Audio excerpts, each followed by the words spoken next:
We are back. Welcome back to another episode, installment video on the ONJ platform. I'm your co-host Jeremiah. I'm your co-host Orlando. Come on, pick up your energy. It's just a game, bro. It's just a game. One of 82. All right, there'll be plenty more. All right. Judging by Orlando's mood, tonight we have, or today, whatever time you're watching, like, comment, subscribe as well. Before we even get into the game. Turn on post notifications, all that good stuff. Game of the night. Uh Orlando Magic versus the Charlotte Hornets.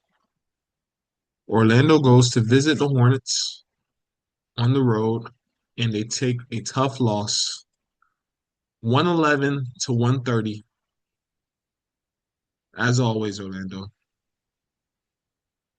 Who is your player of the game? Or you can start with how your team performed. My, Either or, my play, my it's player, my player of the game is the referees.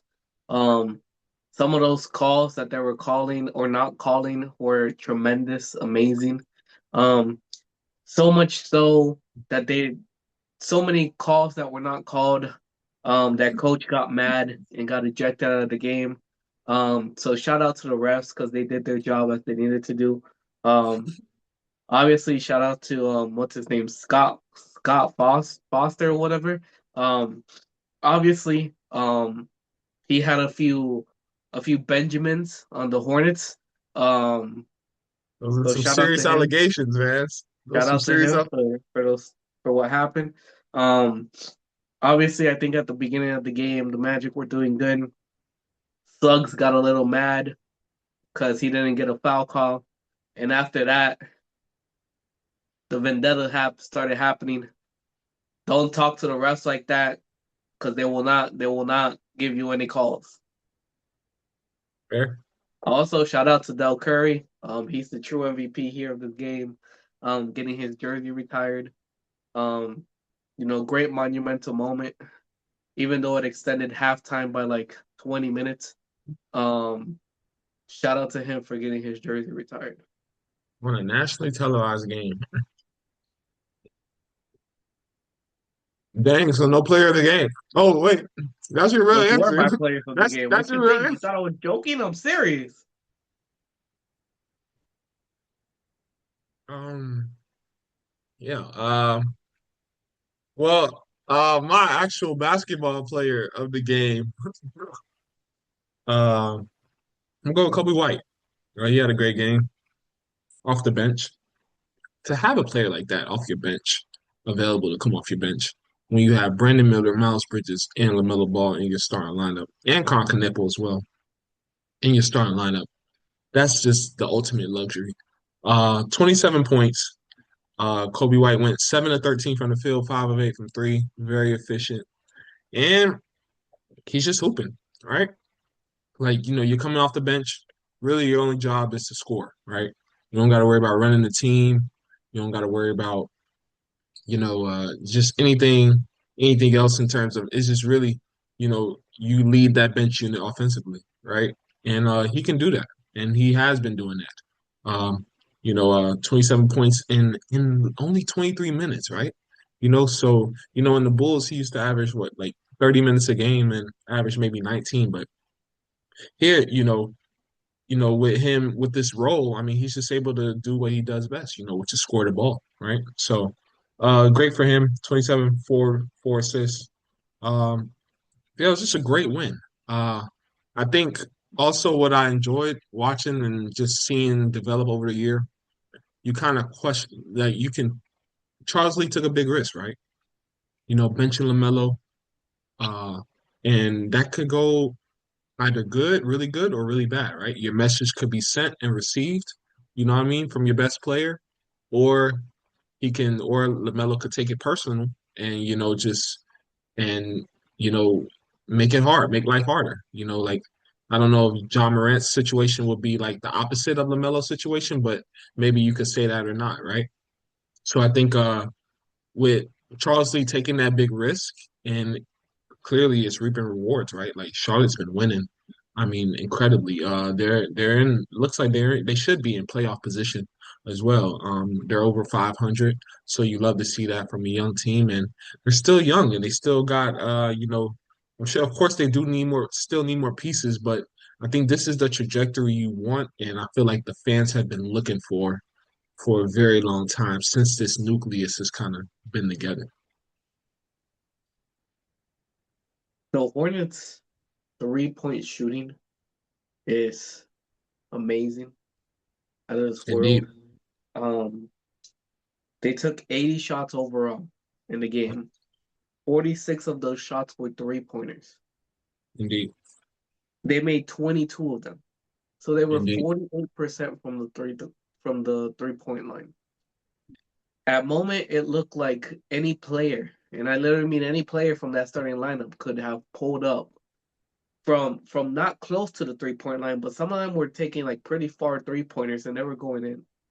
Um, and it's just crazy how good of a 3-point team they are.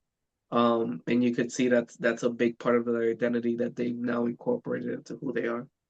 Um, No, when you have such a strength like that, it's good to capitalize on it. yeah, I mean, and also what I love is it's not a lot of me ball, right?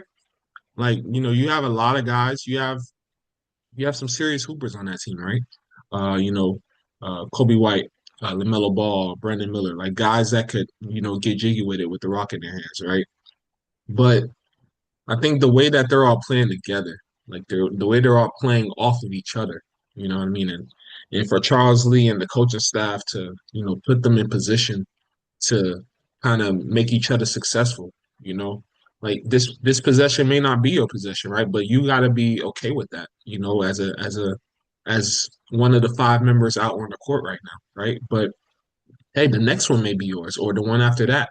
You may go 10 possessions without touching the ball, but still compete, like still help the screen. If your job is to set a down screen, then you set that down screen, right? Let it be the best down screen ever. So I think I'm starting to see like glimpses of that, and I feel like, not feel, but I think that's really why they've been winning. I mean, it seems like, especially by today, it seems like they bought in to what he's trying to preach to them, and right now they're sitting 10th in the East right now.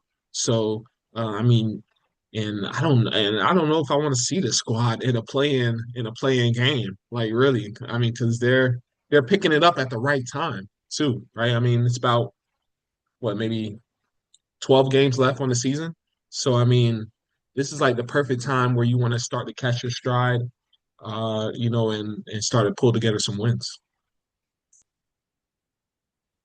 Yeah, they're doing absolutely great. Just the complete change from the beginning of the season to now for this team is kind of crazy. Um, they're just doing some amazing things out here. Um, and I'm glad they could. I hope they could continue this into the playoffs. One of the big things that you were kind of talking about, how everybody's buying in. I'm kind of glad LaMelo's buying in. That was kind of like my biggest worry that I don't think he was going to be able to buy in. But he's been able to do that. And I think that's the biggest thing with the Hornets right now. He's so good. Like he's so good. He's really good. Like he's good at basketball. Like really. I mean Brandon Miller as well. Like they've got some guys. I think they definitely. I mean, LaMelo was kind of an obvious pick for them, but Brandon Miller, I think they really hit on that draft pick. I know he was a high pick, but still, you could have went a lot of different options. But I mean, Brandon Miller is definitely a great piece to build around, and him and LaMelo and Miles Bridges. You see them, on the bench talking and just kind of fellowshipping on the bench, while they're up by a lot. But you see that they're talking to each other, and it seems like they like each other. It seems like they genuinely like playing with each other. So I think that's definitely a good sign for a young team. And you got some vets on that squad as well. Like Kemba Walker, he just got done playing, right? So that's a good I mean, I wouldn't say he's old, but like that's kind of a good vet to have in that locker room on the coaching staff. I mean, I maybe you want to see a couple, man. I'm sure they can in the future probably get some more like player vets. You know what I mean? Like maybe I know they used to have Ish Smith for a little while, so maybe somebody like that. You know what I mean? That's kind of, I don't know. I don't know if Ish Smith is on the coaching staff as well. I feel like I've seen him on the sideline before earlier this season, but I'm not sure. But I think maybe that could be the only thing. But they're looking really good though. Oh, you had something to say in regard to Hornets? Con Canepo, shout out to him. I think he passed Kimba in the all-time three-pointers. I Dang, think of three-pointers made. it's a I think rookie. as a rookie, he passed Wait, Kimba. huh? Wait, what? I don't know if it was three-pointers made or three-pointers attempted. Either way, he passed Kimba. That's what I know. I think he's third all-time on the list. Oh no, keep that going. I wanna look that. I'm trying to see what that Trying to confirm it. yeah, 'cause that if he passed Kemba all time it makes. I mean Kemba had I a think it's probably all-time attempts in the season. In the oh season. In the single season. season. Yeah, yeah, season. Kemba's an all timer. Dang, Kemba Walker was their all time leading 3-point shooter. That is bad.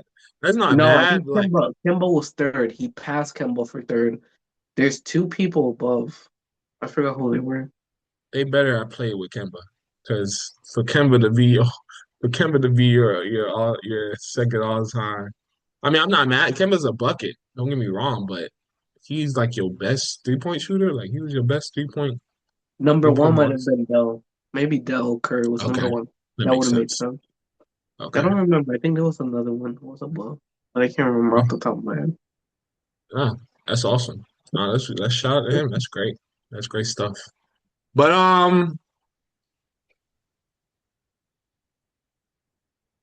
coach gets ejected.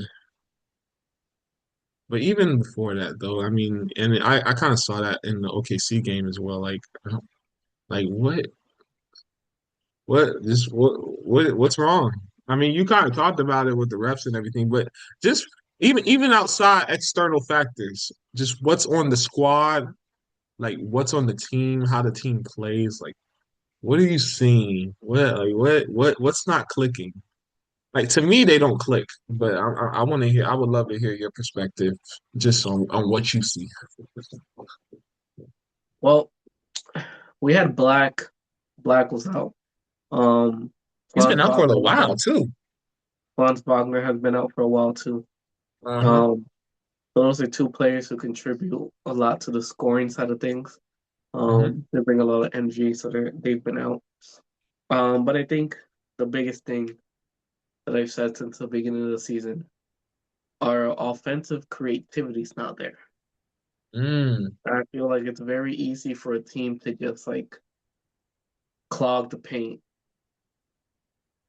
and you're gonna take the team out. I think a lot of what the team does is do a little screen here, do a little screen here, a ball pass the ball here. You do something doesn't work, set up a screen doesn't work, pass the ball to somebody else. I just don't think there's the good offense that they should have. There's no flow. There's not that flow. There's really not that flow. Yeah, because I mean, you see it with the Hornets, right? Like it's like I mean, with both between both teams, it's like night and day. Like with the Hornets, I mean, they're playing off each other and they're moving the ball. They're setting screens. Like they're like creating opportunities for each other. With the Magic, I just see a like good offense from what I've seen is probably like the dribble handoffs. That works pretty well, like especially with Desmond Bain. But in terms of just a like an instant flow, like a constant flow, I think the ball does stop a lot, you know, and I don't think there's really enough. Like I don't know if there's enough, and I don't know if it's the players or if it's just the coaches not holding them accountable. But like there is a lot of just kind of what I thought, like kind of what the Hornets used to be like dribble, dribble, just dribble, dribble, dribble. Let me try to score, like and that type of thing, and not enough just ball movement and actual plays. And I think that's what's kind of worries me a little bit. Like that can get. because that can you do have talented scorers, but at the end of the day, you got to have an efficient offense too. And who is that on though? Like, is that on the players? I mean, or is it on the coach? Because and I mean, I would hope because Mosley has been pretty good, but like, is this on Mosley? Because I mean, they're well, right? I mean, they're first in their division right now, so they are still pretty high in the playoff standings. But I feel like this may have been a kind of a thing for a little while. I think it has to do a little bit on coach. I think coach has to be a little bit more creative on the offensive end, Hmm. and make those proper offensive adjustments. But also on the players because I feel like they get discouraged a lot of times on the floor. Um, Today I felt like obviously the calls weren't going their way. The refs were either not calling one of the shots, um, especially for Banchero. Banchero's an individual who, he drives a lot. And to drive and have three people on you and not get a call, I think that kind of dwells not only on Banchero, but the rest of the team.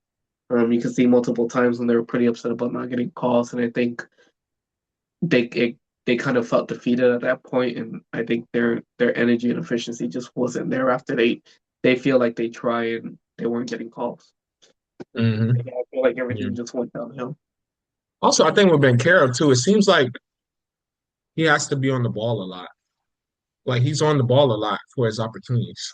Like he's on the ball a lot. Like I rarely see him play off the ball or see the coach, Lord, excuse me, see the coach try to create opportunities for him like off the ball.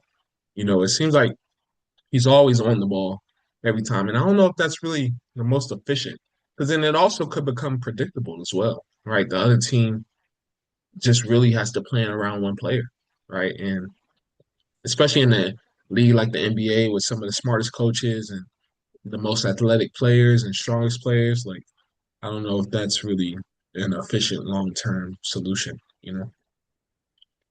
Yeah, yeah, it's tough. Why do we gotta watch a Magic game when they're losing, bro? Like they just had like a 7-win streak like a little bit ago.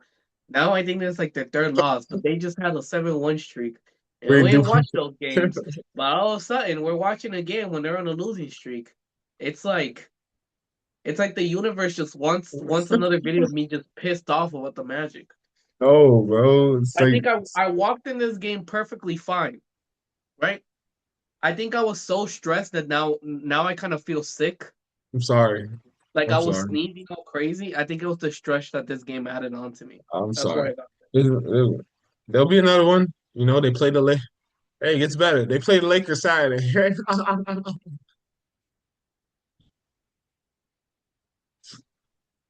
shout out So we Kobe. may not, shout out Kobe.